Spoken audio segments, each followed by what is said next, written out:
9 de la mañana y 36, 35, 36, 37 minutos. Bienvenidos todos a la República de los Ríos. Buenos días a la República de los Ríos. Víctor Godoy, ¿cómo estás? Hola, buenos días. ¿Cómo has estado? Los extrañé el día de ayer. Resfriado. Sí, eso me contaba Sebastián. Sí, que habíamos tenido problemas con tu voz, que habíamos tenido problemas también con tu retorno. Bueno, pero estás bien. Yo estoy preocupado del termómetro a esta altura. Sí, ¿te has tomado la temperatura o no? Sí, permanentemente, Ya, cada media hora. Y cuéntame, ¿cuál es el Te resultado? puedo hacer un gráfico. Ya.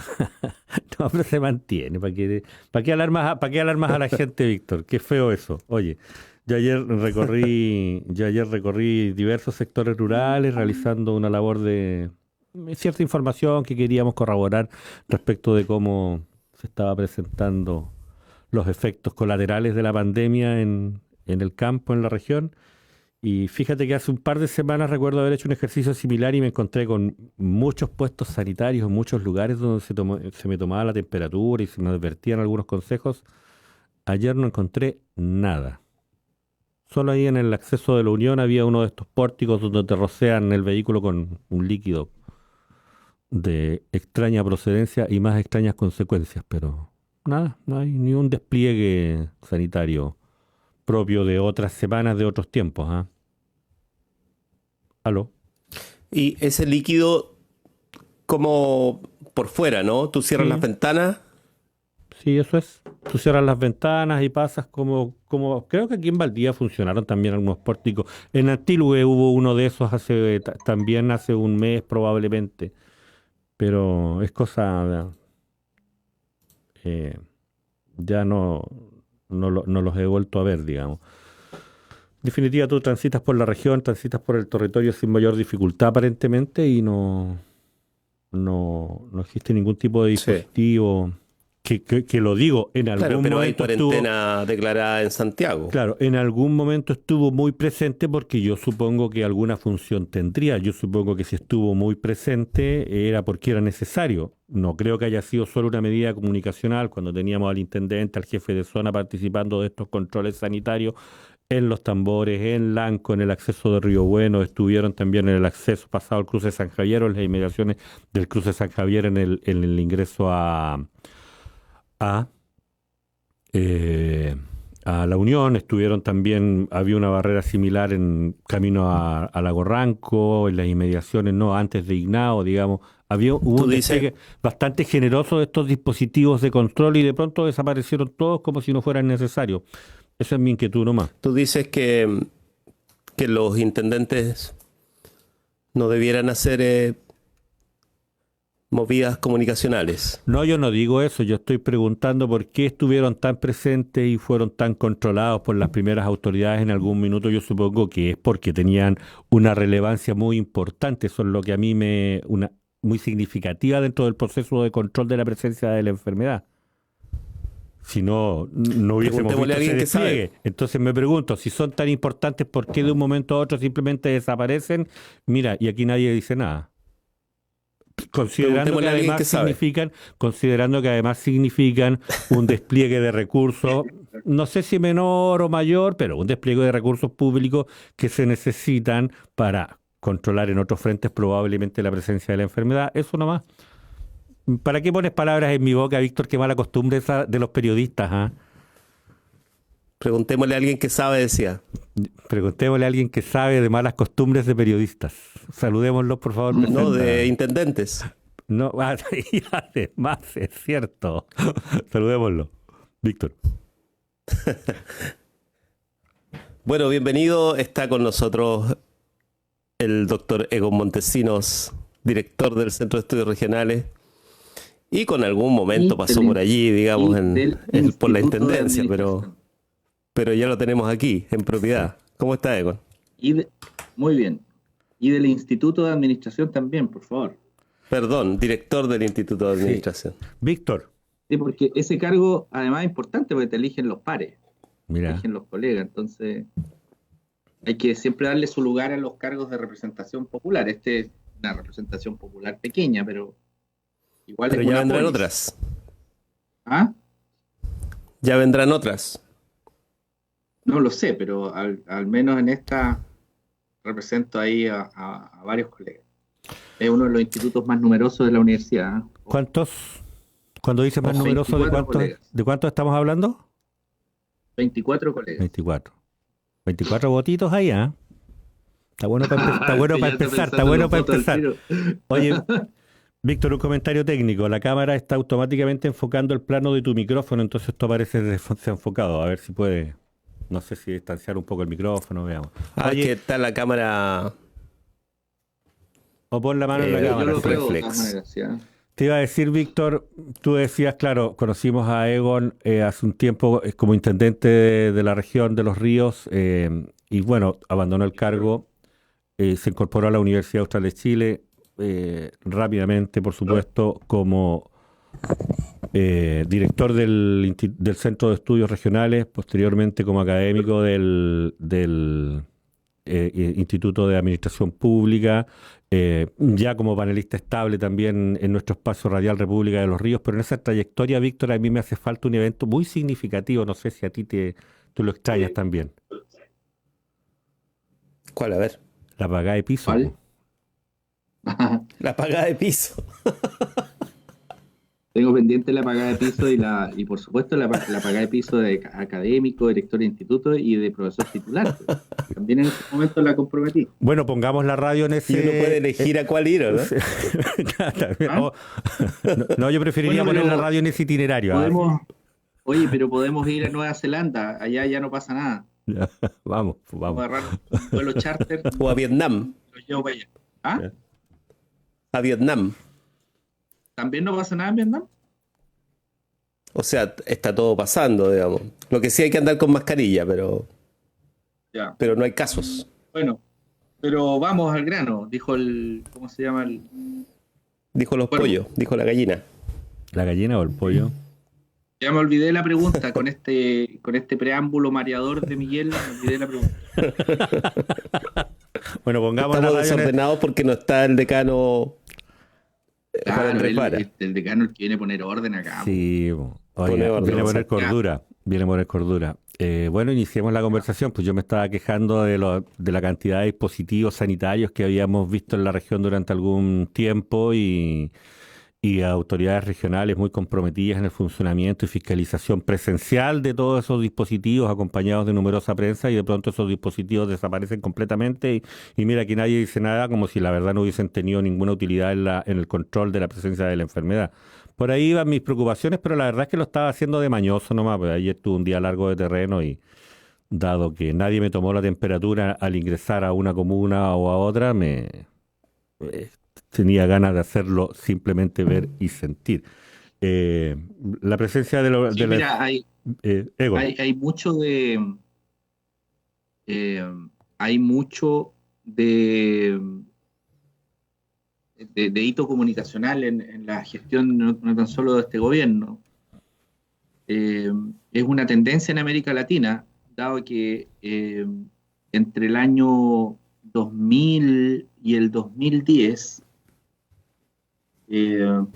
si uno revisa la literatura de la ciencia política, la administración pública, pero sobre todo la ciencia política, incluso salieron artículos que decían gobernar bien pero comunicar mal, haciendo alusión a la necesidad de comunicar, pero cuando lo haces bien, Ujú. ¿entiendes? Entonces, sobre todo esos Sí. papers, o esos artículos, esas reflexiones estaban por el lado de, bueno, comuniquemos bien cuando lo hacemos bien. Pero luego de eso vino una oleada y una necesidad de concentrarse en comunicar bien, o más que comunicar bien, en comunicar obsesivamente, independientemente de cómo lo estés haciendo. Y ante la pandemia o ante esta crisis, el cómo es permanente. Este no es un hito que ya acabó y que hay que comunicarlo y hay que permanentemente estar recordando que lo hiciste. No, este es un hito permanente. Y así como es un hito permanente, tú, por ejemplo, en algún momento, esto lo conversaba con unos amigos que nos reunimos en general los viernes a conversar, por Zoom, obvio. Y nos reunimos y ellos tienen posturas políticas, todos tenemos posturas políticas distintas, pero decía, mira, en algún momento esta necesidad de estar permanentemente midiéndose y comparándose con el mundo, acuérdate, les decía yo, que en algún momento ya no va a ser el inicio de los puntos de prensa, porque Chile probablemente va a estar en los primeros lugares en negativo, porque además es natural, la tendencia, ayer salía Claro.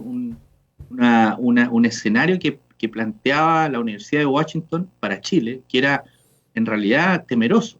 No sé si lo vieron, salió en la tercera, pero daba un poco de escalofrío, daba un poco de miedo el escenario que planteaba la Universidad de Washington. Salió en la tercera y también está en las redes sociales, donde proyectaba una tasa de mortalidad de 65,8 por 100.000 habitantes.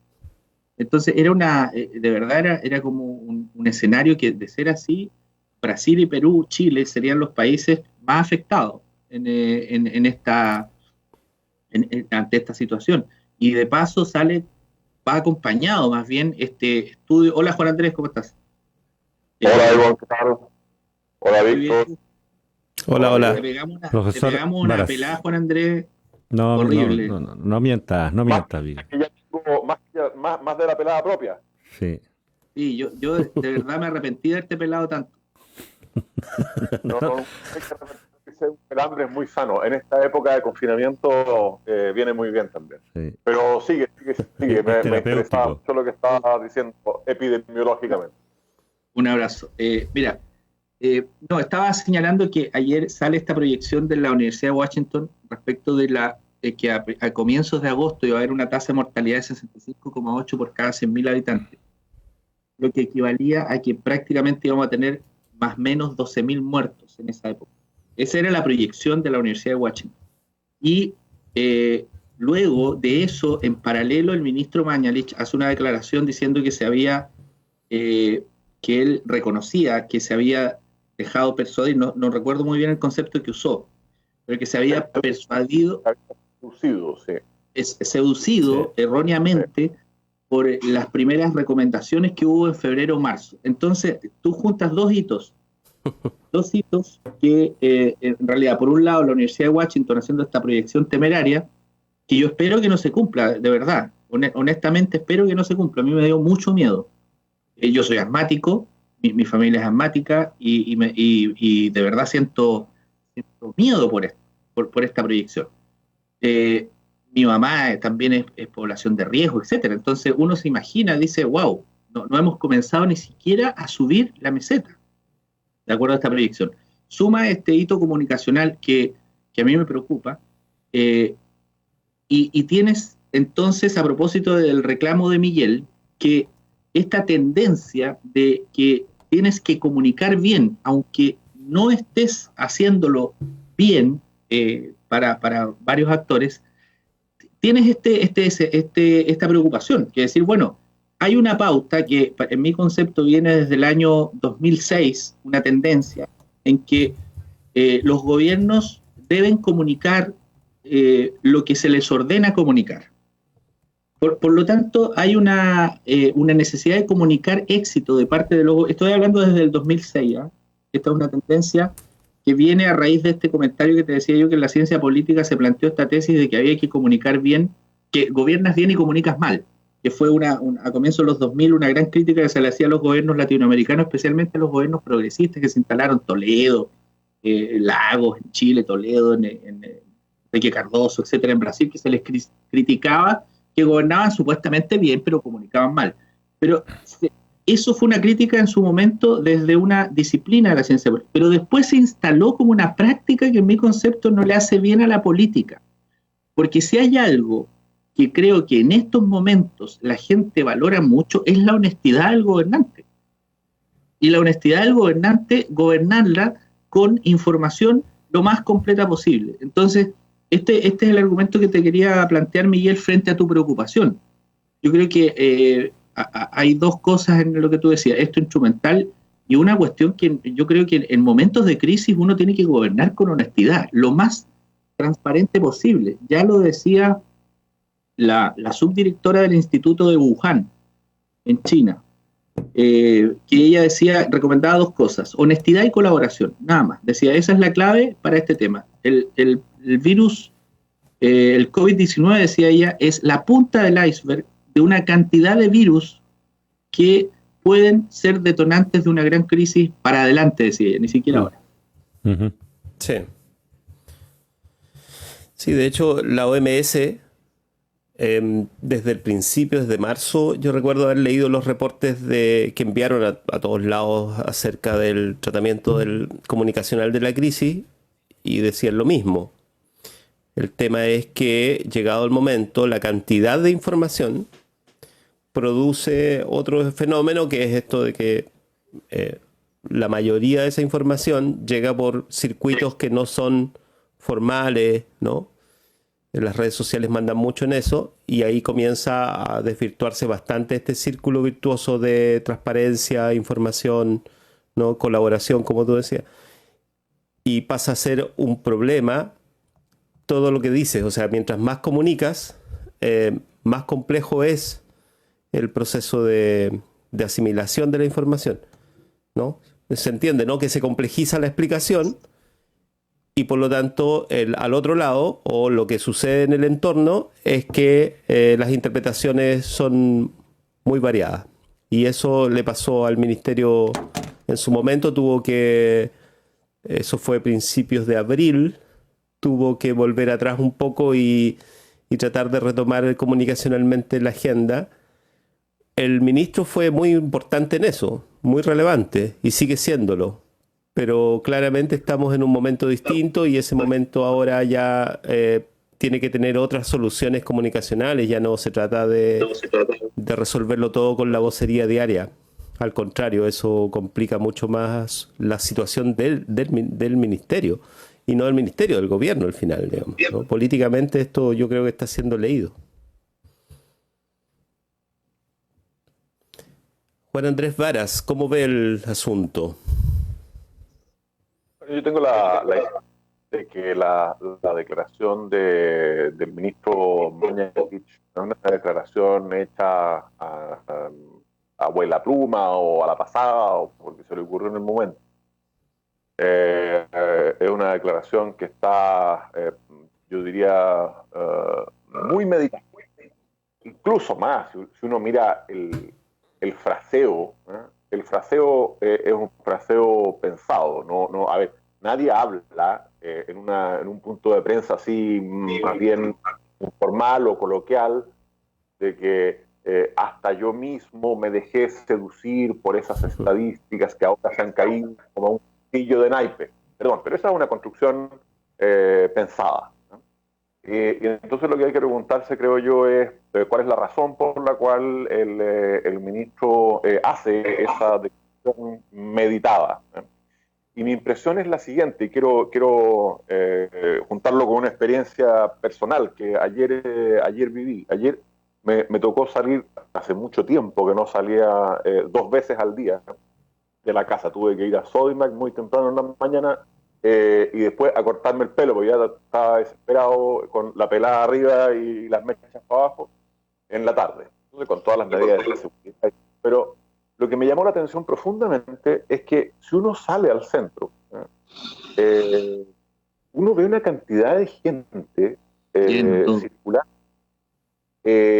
comprando, comercios abiertos, circulando por las veredas, mucha gente usando mal la mascarilla, cubriendo su boca, o no usándola, ¿no? Entonces, se me produjo una impresión muy extraña, una como extrañeza existencial que quiero compartir con ustedes, que es la siguiente. Me dio la impresión de repente de que, a lo mejor en el mundo, pero desde luego en Valdivia y a lo mejor en Chile, lo que está ocurriendo es que como que la sociedad se ha dividido en dos, ¿no?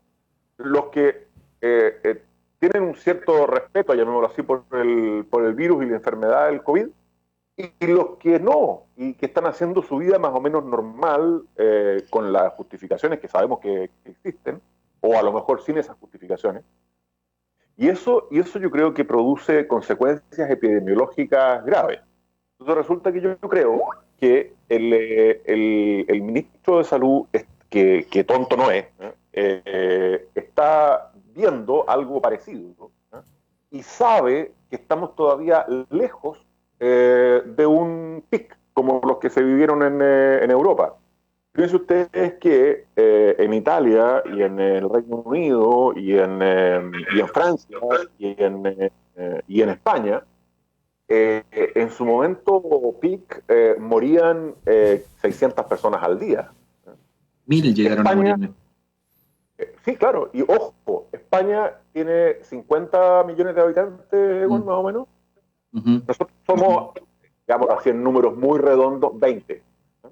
¿Qué quiere decir eso? Que si nosotros llegáramos a tener la tasa de mortalidad diaria que tuvo España hace un mes atrás, tendríamos que tener 200 muertos al día. Y estamos en una cuarta de eso, en 40, 45. 40. Entonces, esto yo creo que está mirando el ministro, que tenemos todavía, esto es crudo decirlo, pero tenemos 150 muertos al día para llegar a los niveles de mortalidad que tuvo España hace un mes atrás. Y lo que quiere él evitar, creo yo, es llegar, o al menos llegar rápido, a esa cifra. Y para eso, él tiene que desplegarse comunicacionalmente de una manera que efectivamente produzca en la población una reacción. Y por eso es que él dice, yo incluso me equivoqué, me dejé seducir por esas estadísticas que decían que la cosa no podía ser tan terrible. Entonces yo creo que la salida comunicacional de Mañalich tiene una finalidad clara y es una finalidad no puramente comunicacional, una finalidad de control epidemiológico para inducir a la población a ser más responsable, a guardar las distancias sociales, a salir lo estrictamente necesario, etcétera. Probablemente también en esto incide la diferencia que seguramente el Ministerio está observando entre el desarrollo de la epidemia en regiones y el desarrollo de la epidemia en Santiago, que es una cuestión que no sé si hemos conversado aquí, pero que ha salido en los medios, ha sido objeto de alguna discusión académica, y es una materia que es bien relevante de tener en cuenta.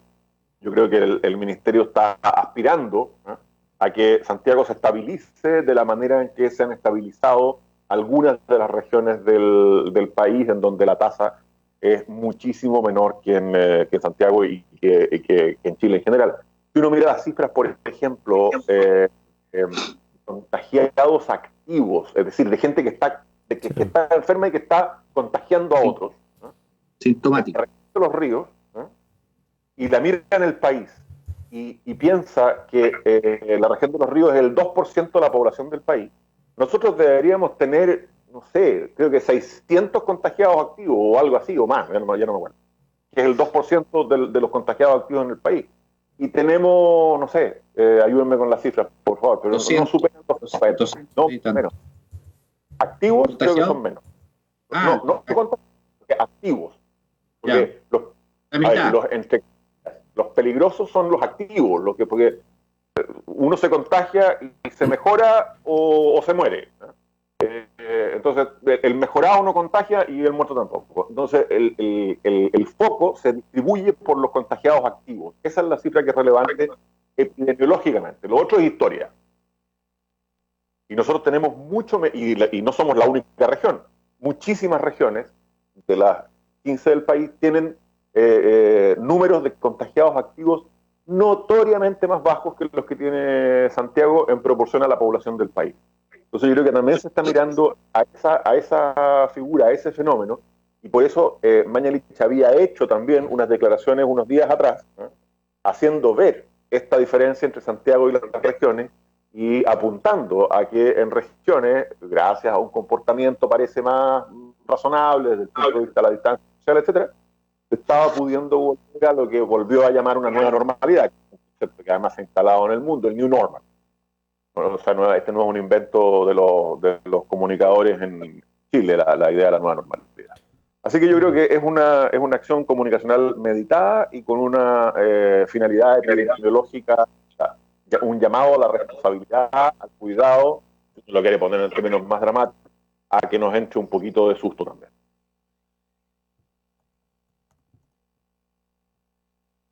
Víctor, no te escuchamos. No te escucho. Víctor, no te estamos Te perdimos escuchando. Mientras... Ahí sí. Sí, Sí, eso contrasta, decía, con la imagen de la calle. Yo también le comentaba antes de comenzar a Egon que ayer tuve que ir al supermercado aquí cerca y es un poco chocante, digamos, el tema de que uno espera comportamientos determinados que no están en... No hay ninguna posibilidad. Y eso en Santiago me cuentan cómo hay tacos, qué sé yo, a determinadas horas. O sea, no es lo mismo una cuarentena aquí que una cuarentena, no sé, pues en España o en Italia, en Portugal. Y eso también es un rasgo nuestro. Yo lo que decía al principio es que el tema de la posibilidad de influir en la población a través del reporte diario del ministro, que evidentemente se reproduce muchas veces en el día, por lo tanto tiene alcance en el lenguaje de las redes, no resuelve este otro tema que tiene que ver con la biografía, digamos, tiene que ver con el día a día y con esto de que, bueno, si me enfermo son 14 días, estaré en mi casa y después saldré. Y esa noción, que obviamente no tiene ninguna racionalidad muy elaborada, es una pulsión que uno ve caminar por la calle. Miguel, ¿estás sí, bueno, por pero ahí, no no? es una pulsión gratuita, Víctor, digamos. O sea, es algo que ha sido trabajado. O sea, no sé si pulsión, digamos. A ver, Egon, Juan Andrés nos decía recién que el ministro había anunciado que se había dejado seducir por ciertas evaluaciones del comportamiento de la presencia de la enfermedad en el territorio. Y la verdad que, bueno, yo, a propósito de lo que dice Víctor, también al ministro lo dejé de escuchar hace harto rato, en realidad. Yo creo que hace algunas semanas ya como que apagué la tele en horario matinal. Aquí en la radio lo monitoreábamos para ver efectivamente cómo le dábamos continuidad a la conversación cada día, pero la verdad es que en algún minuto sentimos que dejó de ser una señal que estaba aportando algo nuevo, además de unos números que nadie interpretaba bien. Fue el tiempo en el que nosotros estábamos hablando con matemáticos, Víctor, no sé si lo recuerdas.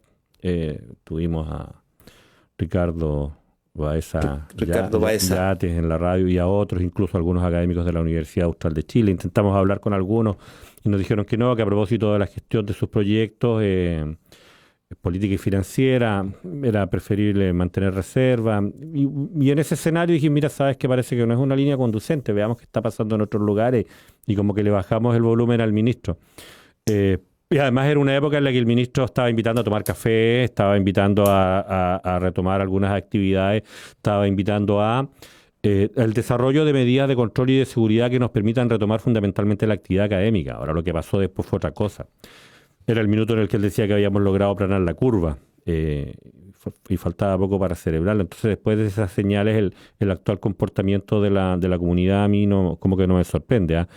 ¿Qué pasa? Uno está encerrado en su casa 2-3 semanas y cuando sale a la calle, escucha al ministro, sale a la calle, ve que está todo el mundo retomando sus actividades. La verdad es que se siente como un tonto que está sobre reaccionando.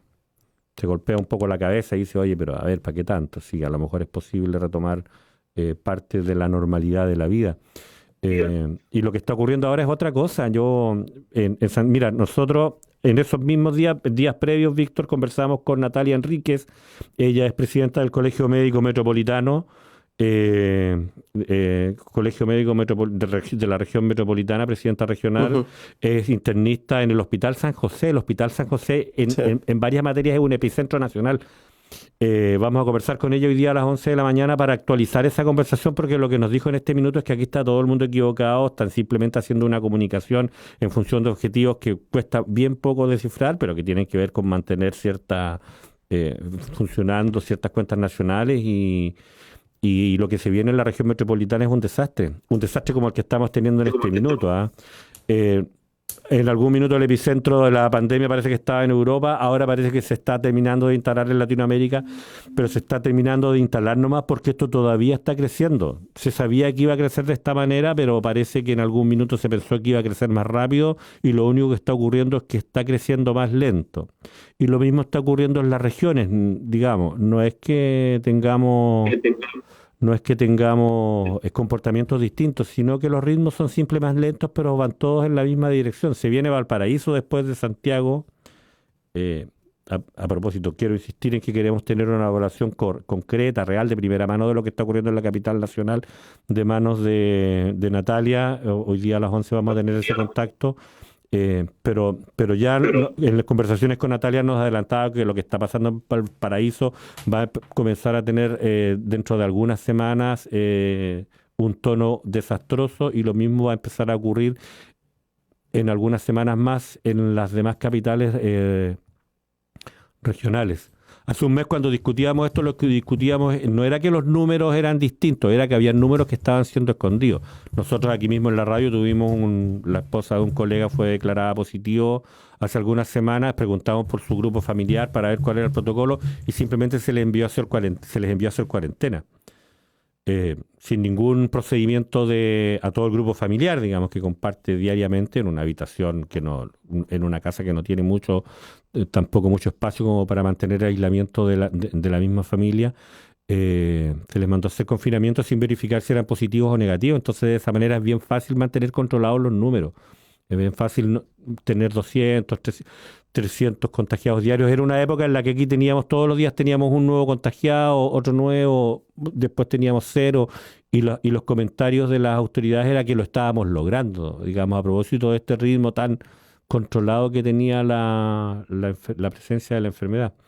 Entonces, por ahí yo quiero insistir en que parece que tenemos a la vuelta de la esquina un desastre bastante más significativo del que creemos, y todas estas medidas comunicacionales me parece que simplemente están tratando en el conocimiento de que es poco lo que se puede hacer por controlar la enfermedad, de aprovecharla, un poco lo que decía el ministro a propósito de los alcaldes hace algún tiempo, de aprovecharla como una oportunidad para sacar algunos réditos políticos simplemente en función de la administración central. Eso creo que... No sé si estoy demasiado deprimido a propósito de mi paseo por el campo el día de ayer o no, pero la verdad es que no estoy esperando mucho de nada ni de nadie. Víctor, Egon, Juan Andrés. Me dejaste, como decían las señoras antiguas, epaté con tanto pesimismo y depresión. Y la verdad es que no, yo tiendo a compartir la hipótesis de que todavía no llegamos al peor momento, y tiendo a compartir también la percepción de que hay muchísima gente que no se está tomando suficientemente en serio la colaboración para el control de esta cuestión, pero me parece a mí que seguir de allí una aproximación tan brutalmente negativa como la que tienes tú, no es bueno para la salud mental, otro concepto que está de moda. Yo tiendo a pensar que gente como Mañalich, que reitero, de tonto no tiene ni un pelo, está haciendo una tarea que, como hemos dicho muchas veces aquí, mezcla la cuestión puramente técnica de control epidemiológico con una gestión política, y la está haciendo lo mejor que puede, y lógicamente que ha tenido errores que él mismo ha reconocido, ha tenido también algunos. Y yo tengo la percepción también de que en el largo plazo de esto se va a salir. Es decir, no hay que pensar que esto es una especie de hecatombe que va a cambiar la vida de manera permanente, total y absoluta. Como especie humana, digámoslo así, no estamos en riesgo. Es decir, las cuestiones cataclísmicas que dicen, no, este es el final de la especie humana, hay que controlarlas un poco. No es así, en primer lugar. Y en segundo lugar, creo que es sano tener un moderado optimismo hacia el futuro. Hacia el futuro inmediato no sea, yo insisto. A propósito, yo además quería poner otra preocupación sobre la mesa a propósito de esta presencia en los sectores rurales de la región el día de ayer, lo que me ausentó de la radio. El problema de la violencia intrafamiliar no es un problema menor, Conversábamos con la Seremi de la mujer y la equidad de género hace algunas semanas y nos decía que sí, que en sus líneas telefónicas, en los dispositivos que ellos tienen para contactarse con la comunidad, denuncias, dijo ella, pero tengo la impresión de que eran consultas, de que eran solicitudes de información, de que eran contactos referidos a violencia intrafamiliar, habían subido en un 105% más o menos en la región, dijo, hasta ese día. Pero claro, cuando uno contrasta, pregunta en el Poder Judicial qué es lo que está ocurriendo en garantía o en familia, dicen, no, mira, la verdad es que las cifras han bajado. Cuando lo consulta la Fiscalía, bueno, hoy día a las 12 también vamos a tener un contacto con la Fiscalía porque no hemos podido encontrar ese número, nos dicen lo mismo, diera la impresión de que las denuncias han bajado. Entonces aquí hay una brecha que no se entiende, que no logramos terminar de descifrar. Tenemos la impresión de que hay un taco que impide que lo que está ocurriendo llegue al lugar en el que tiene que ocurrir, y lo que nos preocupa es que taco rima con algunas instituciones que tienen harto protagonismo en lo que significa en la circulación de estas denuncias y eso es, pues queremos saber efectivamente cómo está funcionando el sistema porque nos preocupa que ahí hay otra epidemia que no está siendo atendida eficientemente, más allá de los despliegues comunicacionales, más allá de esto de que uno iba y decía, denme una mascarilla COVID-19 y todo iba a funcionar perfecto.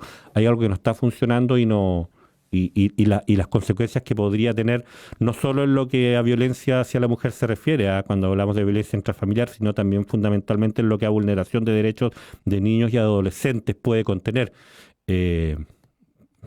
Ahí hay otro ámbito de preocupación que me tiene un poquito más deprimido y podría seguirme deprimiendo a propósito de, yo les comentaba hace algunas semanas, se quemó el hogar, uno de los hogares de menores que en Osorno, que es destinado a la residencia de jóvenes, de adolescentes que son objeto de medidas de protección o cautelares, en algunos casos residenciales. Pero la semana pasada en Osorno también fue cerrado otro, en circunstancias que todavía no logramos reportear nosotros. Pero claro, y ahí me sigue preguntando lo que en este contexto significa que el Estado tiene menos recursos para eventualmente, en casos muy extremos, poder ofrecer medidas de garantía cautelares o de protección más permanente a la juventud adolescente vulnerada en sus derechos. Ahí hay un montón de preocupaciones que... Si me permite hacer un comentario, digo, de... Ego Montesinos. Un tanto, no sé, integrador de lo que han señalado. Es que esta crisis también no es menor. La sensación de Miguel, yo creo que debe ser una sensación que está siendo predominante en una importante cantidad de ciudadanos por la razón de que esta crisis nos encontró en el peor momento de confianza en las instituciones en el país. Por lo tanto, por un lado, está instalado en un sector importante de la población que las cifras oficiales no son las correctas. Por otro lado, la misma gente que critica a las cifras oficiales no cumple con las medidas que el mundo entero está diciendo que son las más efectivas para evitar esto, que es el aislamiento, el confinamiento, porque hay razones fundadas para no confinarse para gente que trabaja el día a día. Por otro lado, hay razones objetivas para decir, no me puedo quedar en la casa porque no tengo el apoyo de alguien para quedarme en la casa, en este caso del Estado. Se ha desnudado el extremo del modelo de Estado que tenemos en Chile. Y por otro lado, también nos encontró a una sociedad extremadamente dividida en lo político. Veníamos saliendo el 18 de octubre, donde no estábamos muy cohesionados, que digamos, no estábamos muy convencidos de los cambios que había que hacer. Y eso, ojo, miren lo que les voy a decir, y aquí me quiero conectar con un segundo tema. Ayer en el debate que hubo en el Senado sobre el límite a la reelección y sobre todo la retroactividad del límite a la reelección, muchos parlamentarios que el 18 o el 15 de noviembre, en estos Lagos Weber fue el discurso más político que hizo. Sí. Creo que tiene razón en eso.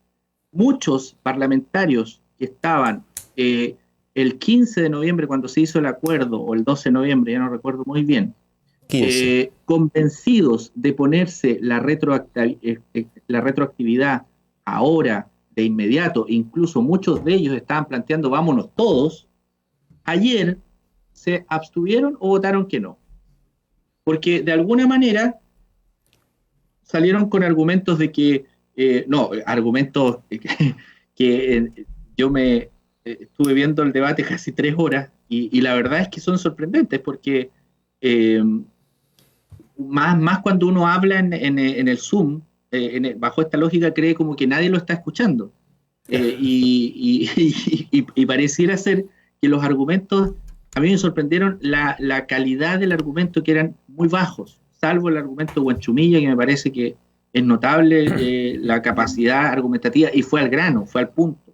En este tema, no es que con el límite a la reelección vamos a solucionar los problemas de la política, no es que con el límite a la reelección y con la retroactividad vamos a salir mañana con que el Senado pasa o el Congreso pasa del 2% de aprobación al 30% de aprobación.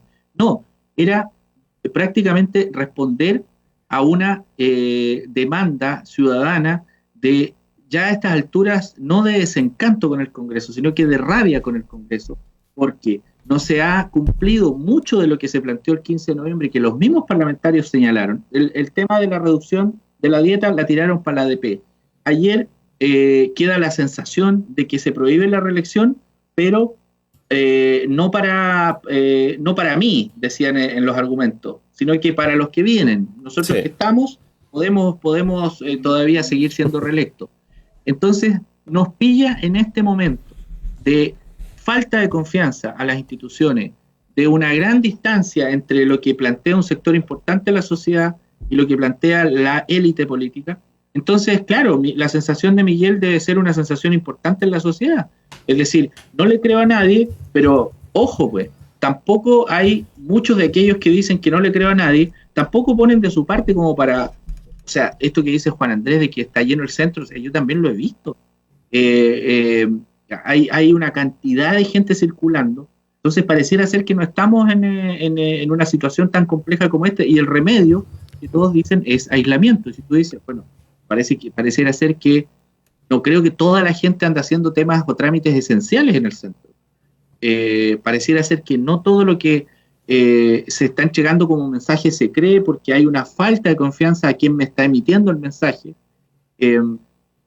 Y súmale la soberbia. Yo no estoy de acuerdo con lo que señala Juan Andrés de que el ministro ha tenido una buena actuación. Yo creo que ha sido muy soberbio.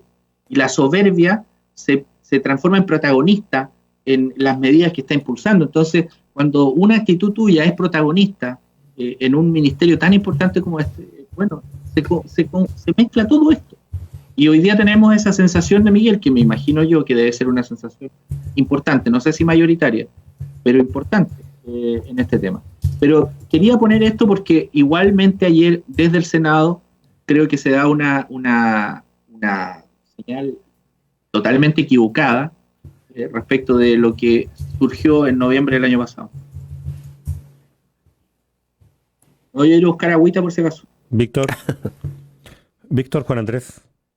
Solo agregar una cosa pequeña, y porque yo creo que es relevante escuchar a Juan Andrés también respecto de lo que acaba de decir Egon. El concepto de nueva normalidad efectivamente es un concepto que se acuña internacionalmente asociado a la situación post-pandemia. De ahí viene, digamos, y por lo tanto tiene una complejidad un poco mayor que la que aquí se ha utilizado, y digo en Chile, y digo en las vocerías incluso del propio ministro. O sea, la idea de nueva normalidad, además que, digámoslo, el ecosistema de medios nuestro no privilegia el análisis de contenidos, digamos, ¿no? O sea, privilegia la frase, la palabra, el concepto. En este caso, 2 palabras y punto. Y claro, se le quitó todo el contenido que efectivamente la condición de nueva normalidad comprometía. Y ahí estaba, además, esta idea de que la crisis es más profunda que incluso el tema sanitario y que va a tener que ver con cuestiones sociales como el tema de la confianza, la confianza no solamente en la autoridad, la confianza en el otro. O sea, cuando nosotros chocamos contra la realidad en una salida, lo que se ve lesionado también es la confianza, porque la confianza es un fenómeno que nos afecta a todos, no es solamente la confianza entre ciudadano y autoridad. O sea, la confianza es un fenómeno que se sostiene sobre la confianza entre todos y respecto de todos. Y somos capaces de confiar en la autoridad si es que también confiamos un poco en nuestros vecinos, ¿no? O sea, esos fenómenos están asociados a la complejidad de la nueva normalidad de la que se ha hablado en la OMS. Y eso es lo que a nosotros nos ha faltado en Chile, quizá un sistema de conversación distinto respecto de la pandemia. Juan Andrés Varas. Sí, yo voy a tratar de reconectar con la noticia que nos contaba Egon sobre la discusión en el Senado del límite a la reelección y la cuestión de si ese límite se le aplica a los que están actualmente ejerciendo el cargo o solamente a los que se elijan hacia el futuro, que es a lo que se refiere Egon cuando habla de la retroactividad, que es una palabra que probablemente no todo el mundo maneja demasiado en este contexto. Yo tengo la impresión de que aquí lo que hay es una vuelta a la desconexión con la realidad de la clase política. La clase política llevó al país a la situación del 18 de octubre por desconexión con la realidad, por no hacer lo que debía hacer en el momento en que lo debía hacer, por no comunicar y no avanzar en las materias en que debía avanzarse y comunicarse con oportunidad. Y entonces el 18 de octubre fue un momento en que la clase política recibió un puñetazo de la ciudadanía, en que de repente se vieron enfrentados a una realidad a la cual habían estado ciegos. Y lo que a mi juicio ocurre es que la pandemia del coronavirus se superpone con esta convalescencia del puñetazo social a la clase política y comienza a ocultar ese puñetazo. Y la clase política empieza a sentir de nuevo que tiene el control completo, que pueden seguir haciendo lo que se les da gana, que pueden seguir diciendo y haciendo cosas que son absolutamente impresentables para la ciudadanía, a medida en que la pandemia impone mecanismos, digamos, de control social que hacen olvidar el golpe del 18 de octubre. Y esta es la misma razón que la que está detrás de este debate sobre la reelección, que estuvo hace 2 semanas en la cuestión de los gobernadores regionales, que comentamos tanto acá. La idea de que como ahora la gente está ocupada con una cosa más grave, que es debido a la muerte, que es la pandemia, no se va a notar o va a pasar colado o no va a importar que nosotros hagamos lo que creemos que conviene más a nuestros intereses. Postergar, suspender, seguirnos eligiendo eternamente, etc. Esta cuestión de la reelección se ha dicho, pero con hastío, es decir, hasta la náusea, que no es sano en una sociedad democrática que se permita una reelección indefinida de todos los cargos. La comisión presidencial que me tocó integrar a mí de la descentralización en materia de participación política, una de las recomendaciones que hizo el año 2014 fue, mire, limítese la reelección en todos los casos. No es bueno que no haya renovación. Que la clase política, en un ejercicio brutal de autorreferencia y de cuidado preferencial del propio interés, y esto ya no es el interés político, es el propio interés financiero, es decir, el propio interés ficticio de cada uno de esos parlamentarios y otros funcionarios públicos que se rechazan que rechazan por la reelección. Es un ejercicio brutal que demuestra cómo entonces el coronavirus ha permitido una nueva desconexión, además de una nueva normalidad. Oye, quiero comentar algo a propósito, en la misma línea que estaba Juan Andrés.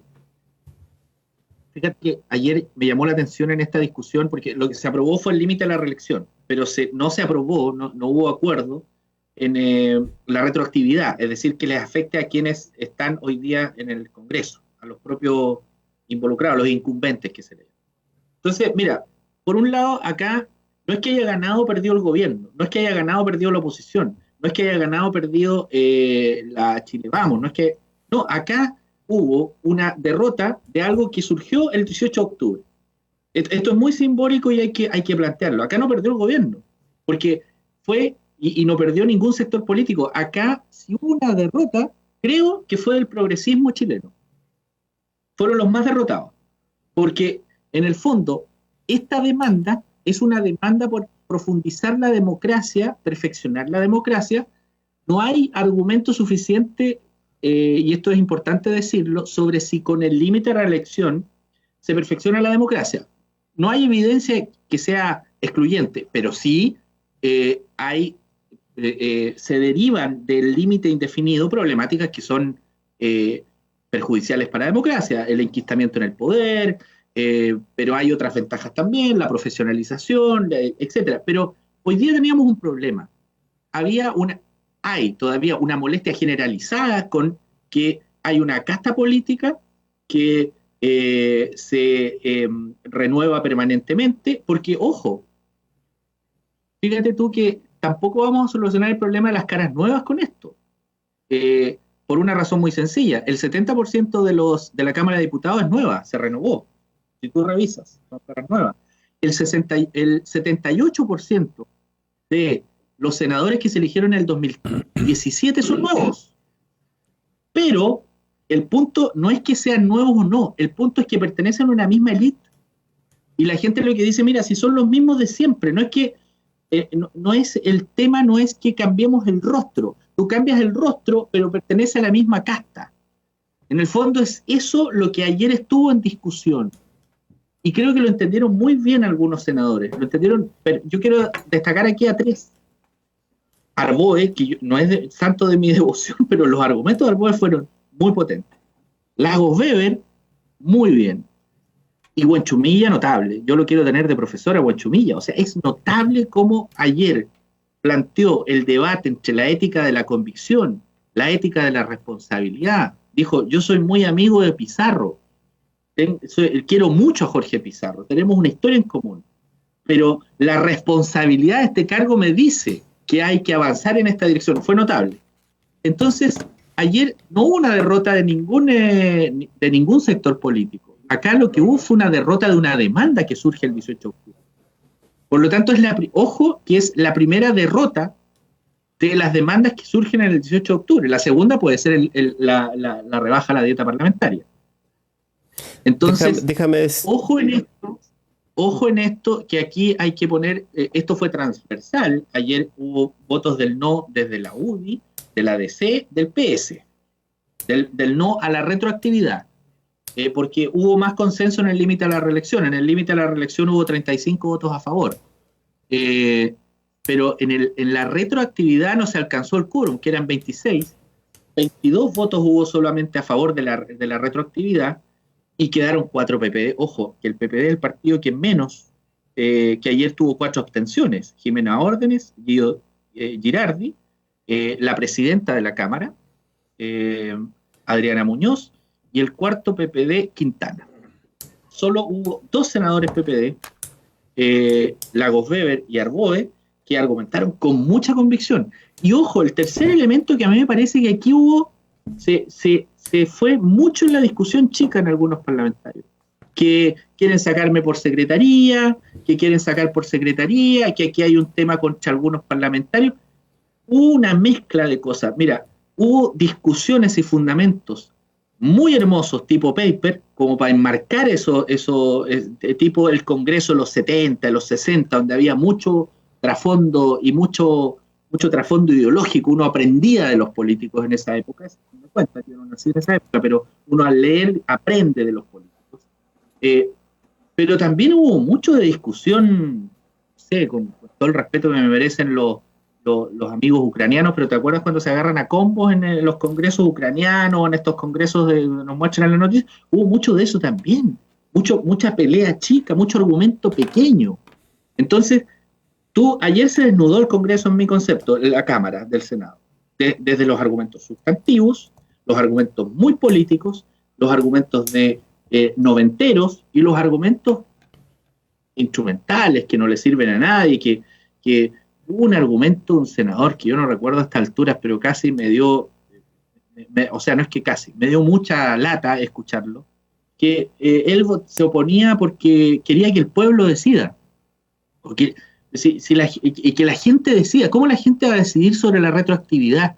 O sea, si a mí me dijeran que ese parlamentario o ese congresista o ese senador quiere plantear un plebiscito para que la gente decida sí o no la retroactividad, te creo.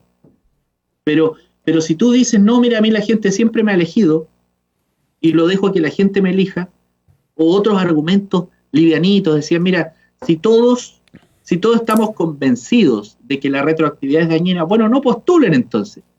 A mí la ley no me puede obligar, la ley no me va a hacer que yo cumpla mis convicciones políticas y morales. O sea, por favor, estamos hablando de otra cosa. Eso creo que no fue muy bien comprendido, y hubo senadores que estuvieron a la altura. Bueno, los 22 que votaron estuvieron con mucha convicción, y los 22 que votaron, ojo, hubo gente desde la UDI hasta RD, la Torre, bueno, es el único, que estuvo votando a favor de la retroactividad. Entonces fue transversal. Aquí no hubo una derrota, y con esto cierro, no hubo una derrota de un actor, sino que una derrota de una concepción, de un tipo de democracia que queremos. Yo lo que iba a agregar a eso, porque creo que está en la línea, es que a mi parecer no se derrota ayer, se derrota el 15 de noviembre. La demanda del 18 de octubre respecto de el cambio en la clase política, que es una demanda que tampoco es tan elaborada, es bastante simple. Tiene que ver exactamente con esto de lo que acaba de decir Egon Montesinos, que tiene que ver con: es necesario hacer una pausa en el sistema político chileno en el que se pueda renovar ciertos procesos, entre ellos el Parlamento. Y esa complejidad puede ser llevada hasta el nivel de la discusión constitucional sobre la eliminación del Senado, ¿no? o la creación de una sola Cámara, etcétera. Pero en principio, la demanda del 18 de octubre a unicameral. Claro, tenía un argumento que era bastante simple, no tenía mayor originalidad. Era reproducir un poco el malestar que en el mundo se ha ido también desarrollando. Y eso, el 15 de noviembre está graficado, esa derrota de esa demanda está graficada en el rostro de la foto del acuerdo del 15 de noviembre. Independiente del efecto del 15 de noviembre, el efecto positivo del cambio constitucional, etcétera. Me refiero a el acuerdo. El acuerdo estuvo basado, entre otras cosas, en superar la posibilidad precisamente del cambio del Parlamento chileno. La reacción fue corporativa, la reacción fue... Si no, hay que mirar no solamente el rostro de la UDI esa noche, que se ha hablado tanto de ello. O sea, miremos los otros rostros. Y había miedo, o sea, todo lo que nosotros decimos que existe en la sociedad, ese día estaba graficado en el Parlamento. Ese Parlamento, el 15 de noviembre, reaccionó frente a la demanda del 18 de octubre. Ayer el problema no fue la UDI, Víctor. Eso es lo más decepcionante.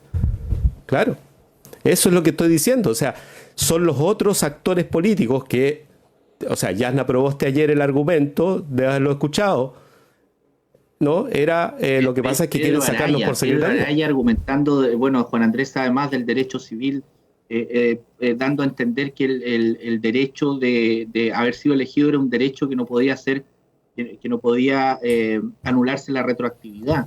No, confundiendo derecho privado con derecho público. Uf. Una vergüenza. No merece comentario ni siquiera ese tipo de argumentos.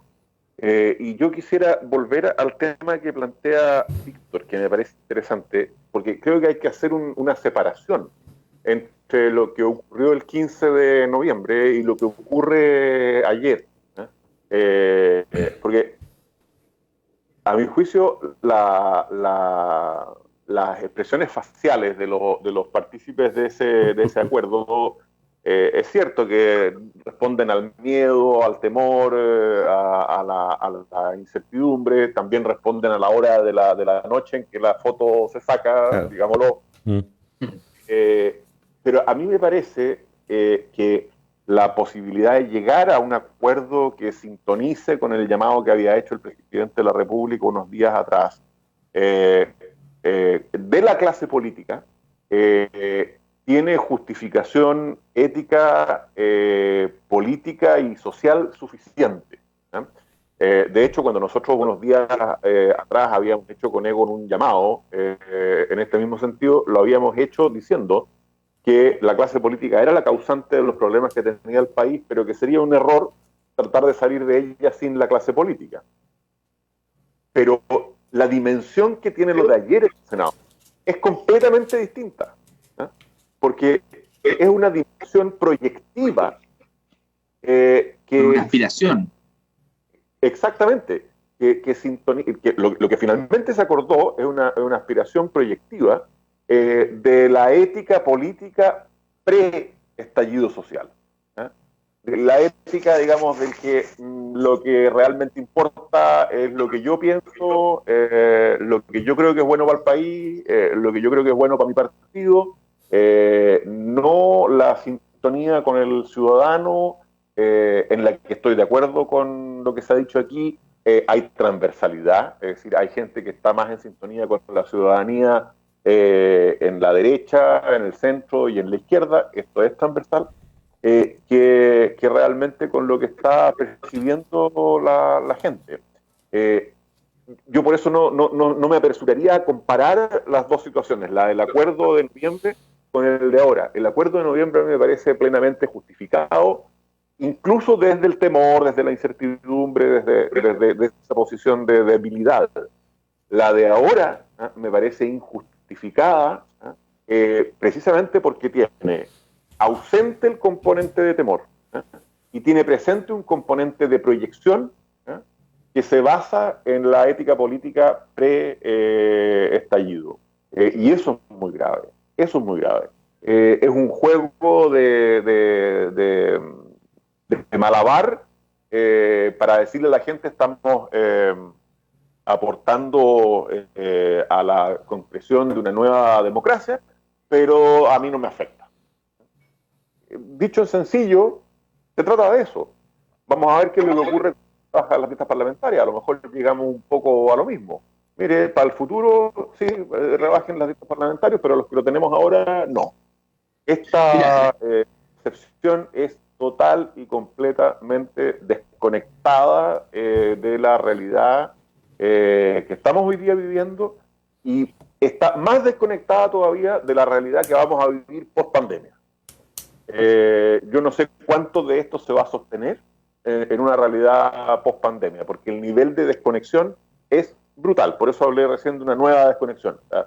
Hubo un momento en que la clase política se dio cuenta que tenía que conectar con las aspiraciones ciudadanas, y ahora, con el pretexto de la pandemia, se volvió a enclaustrar, a encapsular, a encerrar en su torre de marfil, y eso es muy pernicioso para el país y para la democracia. Sí, yo solamente tengo un matiz con lo que dice Juan Andrés. O sea, yo creo que hay conexión. ¿Y cuál es la conexión en mi concepto? La conexión es que ayer se relativizó la necesidad de contribuir con gestos de desprendimiento, que así se le llamó mucho a esto: me desprendo del poder que me critican que acumulo y que tengo, por tanto con esta medida me desprendo. Se volvió a decir, miren, no tengo por qué desprenderme, porque a mí me eligieron y yo aquí me quedo, y lo que estoy haciendo ahora es legislar para desprenderme de un poder que usted me dio, ciudadano. Entonces ahí había una discusión mañosa que se tendió a justificar por el principio de la representatividad, el principio de la retroactividad, Y la discusión era mucho más sencilla. Y insisto, quienes dieron en el clavo fueron Huenchumilla, Arboe, Lagos Ver con sus argumentaciones, que dieron muy en el clavo. Las otras argumentaciones, me parece que la argumentación más mañosa fue que dijeron, mira, vamos a discutir la nueva constitución, vamos a discutir una asamblea constituyente, incluso hicieron alguna alusión a algunos parlamentarios. ¿Para qué vamos a discutir eso ahora? Mejor dejémoselo a los constituyentes. Absolutamente mañoso. Es decir, fue realmente una jornada en donde uno pudo ver y apreciar cómo hubo un intento sistemático por desprenderse del problema que tuvimos en noviembre, del problema que tuvimos en octubre, del grave problema que sufrieron las instituciones democráticas. Y esto se trataba de alguna forma darle un gesto a la sociedad y a las instituciones democráticas. Por lo tanto,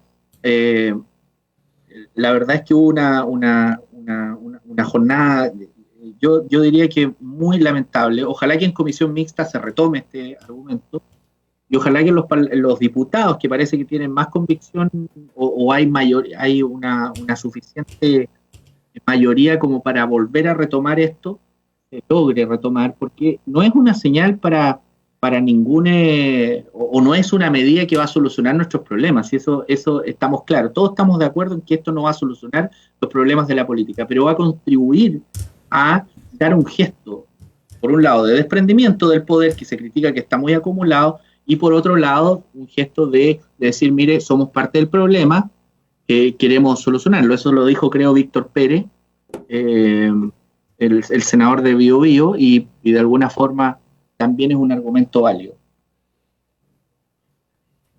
Víctor. Miguel Millar. No, Egon quiere Juan Andrés quiere intervenir. Ya. Juan Andrés. Que hay una esperanza efectivamente en la Cámara de Diputados, pero haciendo un análisis bastante cínico, no es una esperanza que esté basada en que en los diputados la actitud de fondo sea distinta de los senadores, sino que lo que ocurre es que el interés de los diputados se alinea mejor con la no reelección que el de los senadores. ¿Por qué razón? Porque los diputados, todos, tienen en su mente la aspiración de llegar al Senado.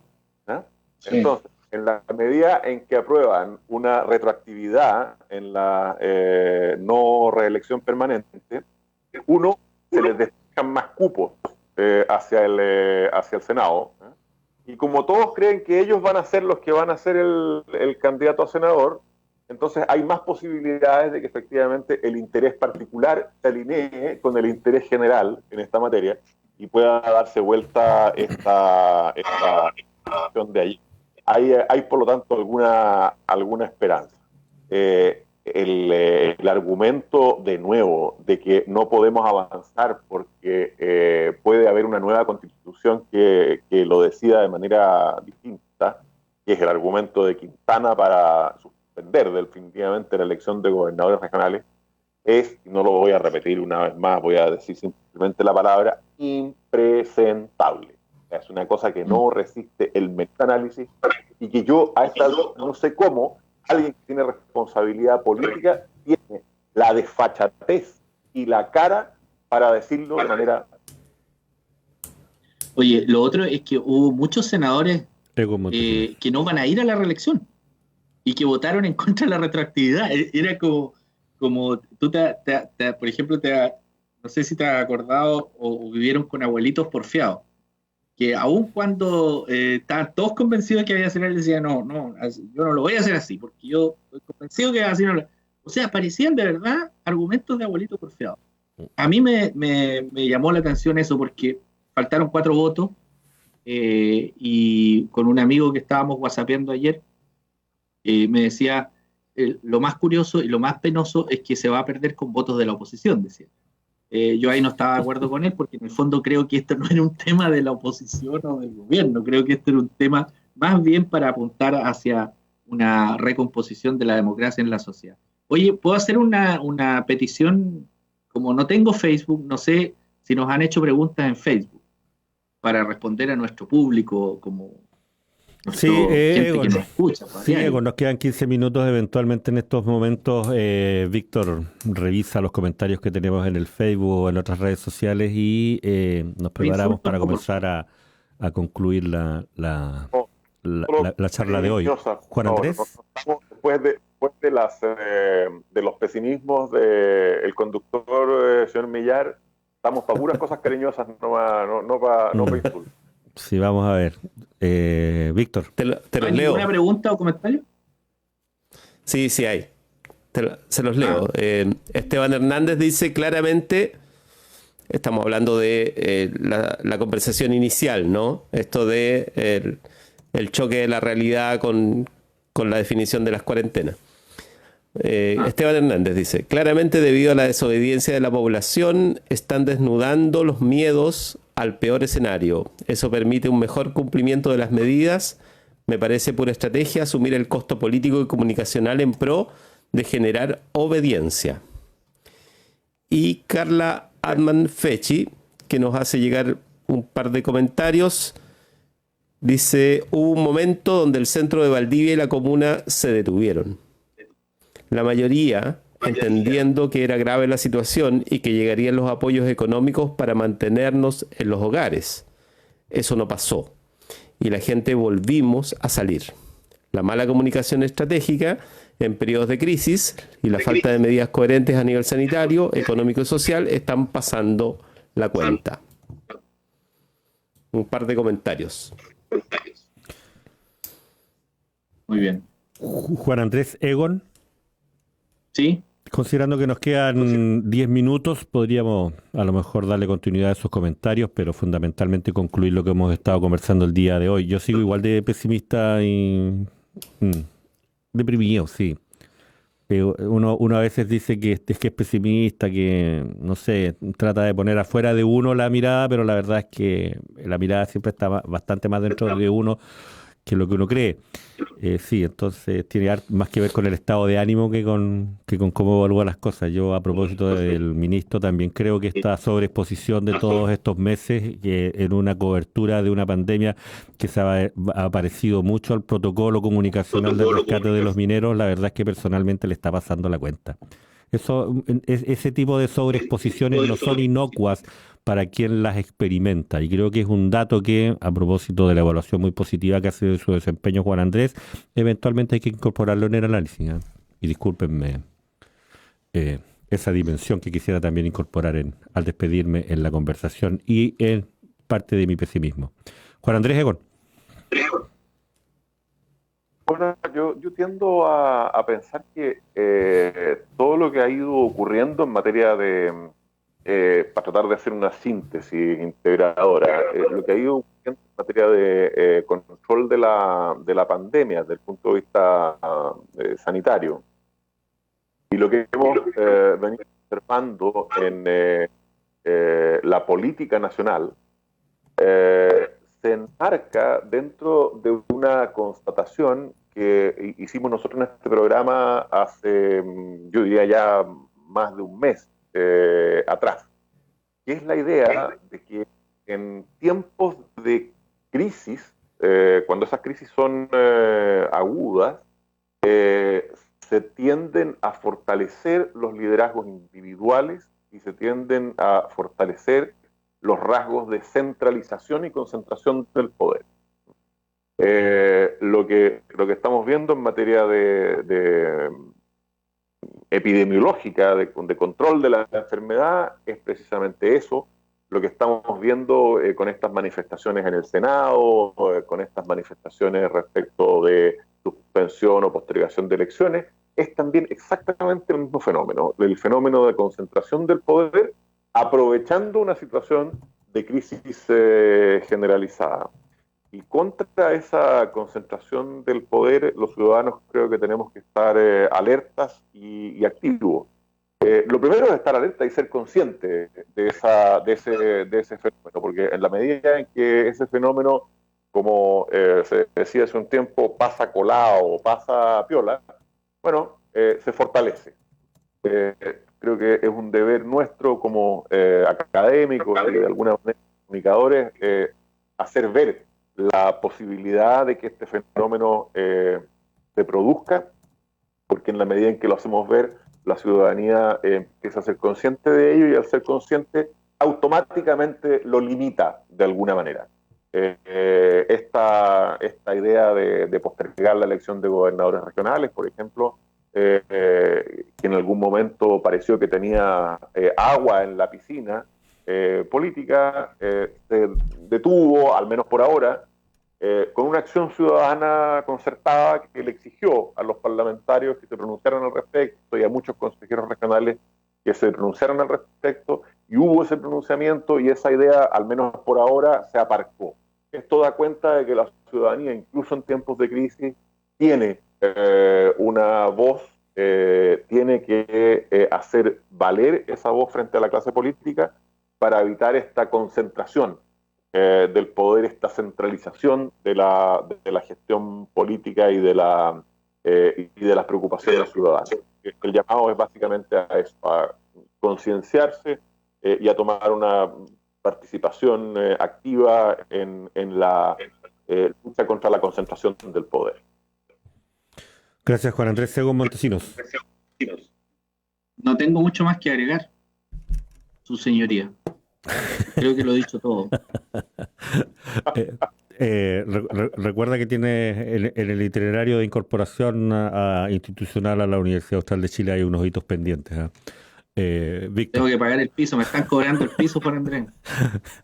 Víctor Bueno, Godoy. pero eso dejémoslo para el momento en que se relativice el distanciamiento social, porque no lo vamos a hacer por Zoom, supongo. No, pero bueno, lo importante es que... Yo me he tomado unas piscolas por Zoom, debo confesarlo. Ya. Un amigo. No, pero estamos hablando de una pagada de Pero piso. no es el asado no. caso. No, un amigo, fíjate que un amigo hizo una parrilla en su casa, esto es una anécdota, y nos mandó por ¿cómo se llama esto? Por delivery, un pedacito de carne para conversar. No, pero tenemos que juntarnos en vivo y en directo Ya. para recuperar o para cumplirle a Miguel, que cree que tiene un derecho de que yo le tengo que pagar el piso. No, yo no dije eso. Yo solo dije que en el itinerario de incorporación institucional de Egon a la Universidad Austral, que luego de la intendencia había llegado como director del Centro de Estudios Regionales, luego director del instituto, luego panelista ya estable y permanente en República de los Ríos, me faltaba ahí un hito que yo echaba de menos y creo que es importante, a propósito que ustedes siempre dicen que los simbolismos son muy relevantes a la hora de bueno, todas esas cosas, entonces no está de más mencionarlo. Víctor. Sí, yo me anoto. Nos quedan 5 minutos para cerrar el programa. Yo lo que prometo es que si hay elección de gobernador, gane quien gane, vamos a celebrar, porque en realidad esa elección hay que celebrar. Sí, por supuesto. Y ahí me comprometo a un asadito, que lo podemos hacer ahí mismo en la radio con los chiquillos. Sí, puede ser. La radio es un lugar de trabajo. Y eso va a ser en abril del otro año, ya cuando estemos, se supone, con una vuelta a esto.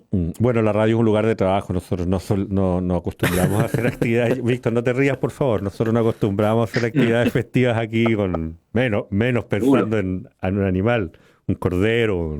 Con lo que te pusieras con un café. Claro. Yo tenía que pasarme a comprar café por ahí, porque no había nunca café. Oye, nos quedan 5 minutos para despedirnos. Yo quiero decir solo 2 o 3 cosas. La primera es a propósito de la República de los Ríos y de este panel de los días miércoles de la República de Antigua. Insisten en que los saludemos. Ellos se incorporan a nuestra señal todos los días a las 8:30 de la mañana. Repiten nuestros contenidos a propósito de la ausencia de productores, también por razones sanitarias.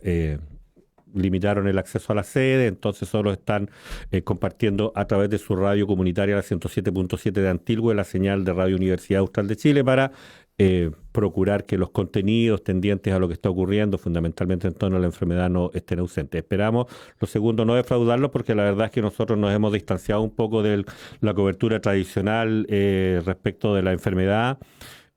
Hemos dicho hasta el cansancio que la gente tiene que lavarse las manos, lo vamos a seguir diciendo en el mensaje de las tandas y de la publicidad, pero los contenidos ya los estamos poniendo definitivamente en otro lugar, en un lugar un poco más del análisis y de la prospección de qué es lo que está ocurriendo con la sociedad a propósito de este cambio de tiempo, porque sí, no queremos normalizar ninguno de los cambios, a propósito, no queremos ni normalizar ni nuevo normalizar. Voy a empezar a decir eso de nuevo normalizar, porque creo que de alguna manera hay que poner en cuestión eso de la nueva normalidad a la que se nos invita con tanta insistencia. Y lo tercero, agradecerle a Egon y a Juan Andrés esta conversación permanente de los miércoles en la mañana, que ya para nosotros por lo menos es habitual. Ustedes siempre nos reiteran que también es una habitualidad bastante grata y esperamos que así de grata sea y de habitual para quienes acompañan de la señal de la radio. Carla Altman está todos los miércoles comentándonos, parece que también es parte de esta habitualidad radial de los miércoles en la mañana. Víctor, despidámonos. Sí, gracias nomás por la conversación y ya daremos continuidad. O sea, yo creo que los temas que hemos tratado hoy no son meramente coyunturales o de la contingencia del titular del día. O sea, tienen que ver con procesos que si no profundizamos vamos a perder una oportunidad y que por suerte tenemos aquí en la radio, así que hay que aprovecharla. Nos vemos. Sí, yo quiero anunciar que a las 10 de la mañana tenemos a Henry Azurmendi, director regional, exintendente también. Mira, qué bien. Director regional de Pro Chile, a propósito de cuál es el efecto. Nosotros hemos estado conversando en un bloque de entrevistas que se llama Territorio Sostenible. Hemos estado conversando respecto de cuál es el efecto que la pandemia puede tener en distintos rubros productivos de la región. Ahí estuvimos conversando con la Cámara de la Construcción, ahí estuvimos conversando con Pro con la Asociación de Lecheros, con la Zabal y con otros productores, así que queremos tener una mirada más general de parte de Henry a las 10 de la mañana. A las 11 de la mañana vamos a estar con la presidenta regional del Colegio Médico de Santiago, Natalia Enríquez, conocida de la casa, ya estuvo con nosotros incluso hace algunos años en una actividad, lo recuerdas, diálogos de sindicalismo y no recuerdo el nombre. Sí. De la actividad asociada precisamente a la historia de la salud pública en Chile. Y a las 12 vamos a insistir en esta preocupación que tenemos por la situación de violencia intrafamiliar, con la violencia hacia la mujer y hacia los niños y adolescentes, y vamos a tener a una representante de la Fiscalía Regional de Los Ríos para ver efectivamente qué está ocurriendo en ese ámbito de la vida regional. Juan Andrés, muchas gracias por acompañarnos. Los micrófonos para despedirnos. Un saludo muy cordial, ya que mencionaste a la gente de Antilque, muy cariñoso para todos ellos y para toda la gente que vive en la línea entre Valdivia y Antilque, a quienes quiero mucho y he hecho mucho de menos también. Un abrazo grande a todos y nos vemos el próximo miércoles. Nos vemos. Egon Montesino. Igualmente. Egon Montesino, las últimas palabras, por favor. No, las últimas palabras de hoy día. Sí, del programa. Sí, no es que esté pidiendo tus últimas palabras, Egon. No. Las últimas palabras de esta transmisión. Te estás sumando al club de gente que quiere mis últimas palabras. ¿Ah?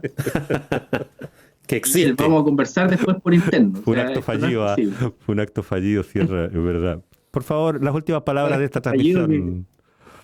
Eso, ahí sí. No. Igual un saludo cariñoso para la gente que nos escucha. Nos vemos. Y cuando tenga un nuevo gatito lo voy a poner República. Ya es un compromiso político que hago con... Perfecto. República de los... Gracias. Chao. Sebastián Valenzuela, vamos a la primera pausa musical y de regreso vamos a estar aquí conversando con Henry Azurmendi. Más comunicación. Más universidad.